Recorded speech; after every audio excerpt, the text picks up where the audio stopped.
Okay, so let's unpack this whole topic. Mm, Navigating language barriers. yeah. You've gathered a really fascinating set of materials for us: personal stories, cultural deep dives, some educational research, even community building stuff. Quite a mix, isn't it? And looking at them all together, it really hits home that a language barrier. Mm. Well, it's so much more than just not knowing the words. Absolutely. That's really what we want to get into at this deep dive. Go beyond that surface level. hmm We want to unpack what these barriers actually are based on these sources you've shared, and then really explore why overcoming them matters so much. And how people are doing it, finding some, surprisingly effective ways to connect across these gaps globally. Right. So less about just translating words. Exactly. More about understanding culture, finding real connection, and even personal growth. There's some real aha moments in here, I think. Okay, let's dive in then. The first big thing jumping out from your sources is just how complex this barrier thing is. It's definitely not just about vocabulary lists. Not at all. Take that anecdote you found, the story about someone trying to ask for the bathroom in Paris Oh, yeah. and just getting discussed, basically, Yeah. and being dismissed as American. Right. That really captures the frustration, the awkwardness when even a simple attempt just falls flat. And there's that other point too, right? That you can actually use the right words, technically speaking. Uh-huh. But if your accent isn't what someone expects, they might still not get it. Their brain just needs a beat to process different sounds. Yeah, imagine working really hard on the language, maybe trying to connect with, I don't know, your partner's family or something, Mhm. and still hitting that wall. That's going to be incredibly disheartening. Definitely. And what really stands out in these sources is how tangled up language is with culture. Oh, deeply. Think about that Persian concept of tariff mentioned in one source. Right, right. You ask how much something costs, and the answer is Gabili Nadara. It's worthless. Which sounds crazy if you take it literally. Yeah. Or saying thanks with Gorbenet the Ram, which translates to something like, may I sacrifice my life for you. Again, sounds totally over the top. But the insight is, it's not about the literal words. It's about the cultural values underneath humility, extreme politeness in those examples. Mm-hmm. That cultural layer completely changes the meaning. A simple translation just misses everything. Yeah, it's like a completely different operating system for communication. Exactly. And another source talks about directness, how different cultures approach it. What feels polite and indirect in one place might seem, I don't know, evasive or confusing somewhere else. Even if the words are technically correct. Right. And this cultural piece, it affects how we even understand and share knowledge, like with science education, for instance. How so? Well, if it's not taught in the language people actually live in day to day, Okay. it can kind of bypass their existing cultural ways of making sense of the world. Ah, I see. It creates a kind of disconnect. It does, yeah. Which brings us to that feeling of being an other, or just being completely misunderstood. That comes up again and again in the sources. That Paris story, for sure. And the person feeling like, well, like an asshole because people had to switch to English for them. Or feeling flustered just trying to get by in Poland. These aren't small things. No, and one source actually called that Paris experience traumatic. That word really jumped out. It's strong, isn't it? It is. It shows that this isn't just about inconvenience, the fear of being misunderstood, the inability to connect. It carries a real emotional, psychological weight. It's not just a linguistic puzzle. It's fundamentally human. So, okay, if it's this complex, this potentially difficult, why bother? What's the real value in pushing through these barriers, according to your sources? Well, the motivation seems incredibly powerful, and it really centers on deeper human connection. That Nelson Mandela quote you included feels key here. Oh, absolutely. If you talk to a man in a language he understands, that goes to his head. If you talk to him in his language, that goes to his heart. That head versus heart distinction. Oh, That says it all, really. it really does. It's about moving past just transactions, Yeah. getting information. It's about building real relationships, friendships. Yeah. Platforms like Engine, which one source highlights, are interesting because they're set up specifically to foster those connections through conversation. Right, helping people find their person, someone they click with beyond just language practice. Exactly. Someone you genuinely connect with, despite different backgrounds. And crucially, it lets you tell your story in your own voice. That point really resonated from one source. And hear other people's stories directly, unfiltered, instead of letting others define you or your community. That's huge. Then beyond connection, there's the whole knowledge and opportunity side. Right. English obviously comes up as a global language, opening doors to info online, science, business. True. But the sources also argue pretty compellingly that language itself, any language, is the fundamental way knowledge gets transferred. It's essential for education. Think about science literacy. One source frames it as a human right, needed for personal growth, for contributing to society. And that depends entirely on accessing information through language. Precisely. Mm-hmm. And on a personal level, learning another language literally expands how you think. It opens your mind to ideas, perspectives embedded in that language, that culture that you might just never encounter otherwise. The personal growth aspect seems massive too. Oh, definitely. Yeah. Sources talk about real transformation, even in like a short study abroad trip. Yeah. Getting over that fear of speaking, building confidence bit by bit, developing critical thinking by, navigating different viewpoints. Yeah. These are profound shifts. And those moments. Yeah. Those times you just have to try, even if it feels awkward or imperfect. Yeah. Those are described as real self-defining moments, building bravery. It's not easy, but that struggle is where the growth clicks in.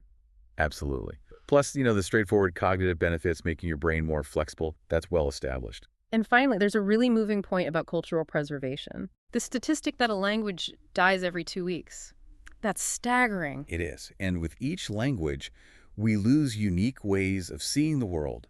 Histories, folklore, knowledge systems. It's a huge loss. So while one person learning a language won't reverse that trend overnight, Right. it does connect you to the importance of that diversity.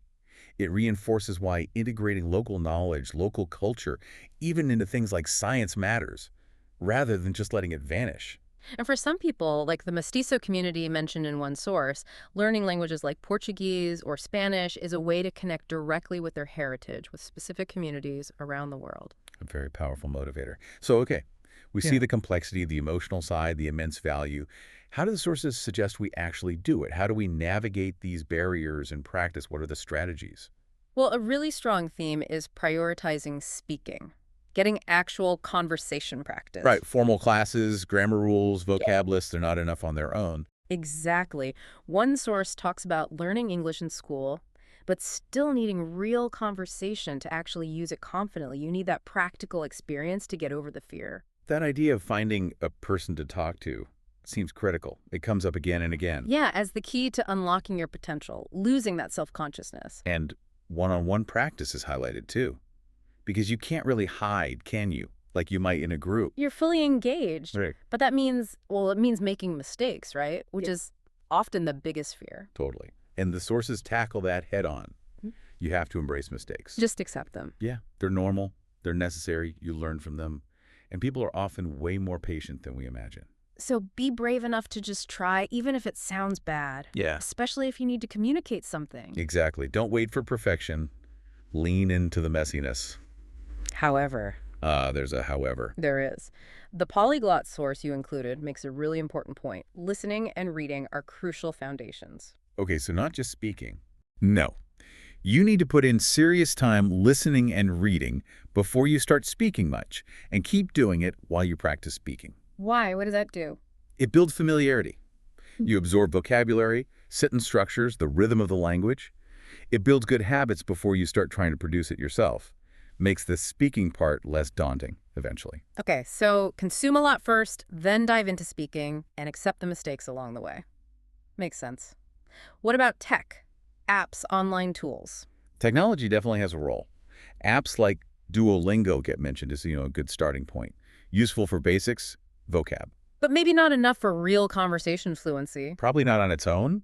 Seems to be the consensus. That's where things like online exchange platforms come in, like the Engine example. Focusing specifically on conversation practice. Right. Engine's described as offering some structure, like session plans, but still being flexible for personalized chats.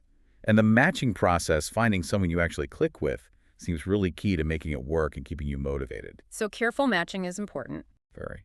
And things like Google Translate are mentioned too, of course. Handy in a pinch, though some people prefer typing over speaking it for more control. Interesting. Now, your sources also get into something fascinating.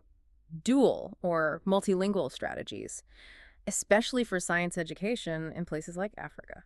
Yeah, this part from the science and development sources is really insightful. They draw a really important distinction. Okay. between formal science education, the kind you need maybe for university, for international competitiveness, which might have to be in a global language like English or French. Right, for access to journals, global careers. Exactly. But they contrast that sharply with science engagement, talking with communities about practical stuff, health, farming, the environment. Ah, That, they argue, is often way more effective in local languages, yeah. the language people actually think and live in. It builds trust, and it allows you to connect new information with their existing cultural knowledge. So you need both. Teaching quantum physics might need English, but explaining how to prevent local flooding needs the local language. Precisely. You need both approaches, and they cite studies to back it up. Like the Yoruba experiment. Exactly. Students taught science only in Yoruba did much better than those taught in English. It shows how powerful learning complex ideas in your best language can be for real understanding. Which really highlights the challenge for countries with many languages. Absolutely. Africa is presented as a continent where multilingualism isn't a problem to be solved, but a reality, a strength even. Policies like Nigeria's proposed three-language idea are ways to navigate it. Though obviously there are challenges, cost, influence of former colonial languages through aid. For sure, big hurdles. But the core idea is that multilingual approaches are often necessary and effective. So pulling all these threads together, it really feels like a lot of overcoming language barriers boils down to mindset. Yeah, the sources really hammer this home. See the barrier not as this solid wall, but as a challenge you can adapt to, something you can chip away at, or as one source put it, that adaptation helps wipe off. So patience is crucial, and not judging yourself or others. Definitely. Expect things to go wrong sometimes. Expect frustration. But be ready for it. Don't let it stop you. It's a journey, right? Needs effort. Absolutely. But the sources consistently show the rewards, the connection, the opportunities, the growth are worth that effort. And even small things, like learning a few key phrases, knowing a bit about customs, it can make a surprising difference. Wow. Okay. So looking back at everything we've covered from these sources, we've gone from that raw frustration of just not being understood Mm. to the deep cultural layers, the vital role of language in learning and knowing, and then into these really practical strategies. Yeah, from embracing mistakes and just speaking to using text smartly to thinking about big picture education policy. It's clear these barriers are complex. They're emotional, cultural, not just about words. Right. And overcoming them is about so much more than just, ordering coffee correctly. It's about connecting with people, growing yourself, understanding the world differently. And the sources give us real ways to approach it. Speak more, listen and read a ton, use the tools available, be resilient, be patient. It's definitely work, but the payoff seems immense. Absolutely. And it leaves you with a kind of final thought, doesn't it? Mm-hmm. Given how tied language and culture are and how fast languages are actually disappearing, Yeah.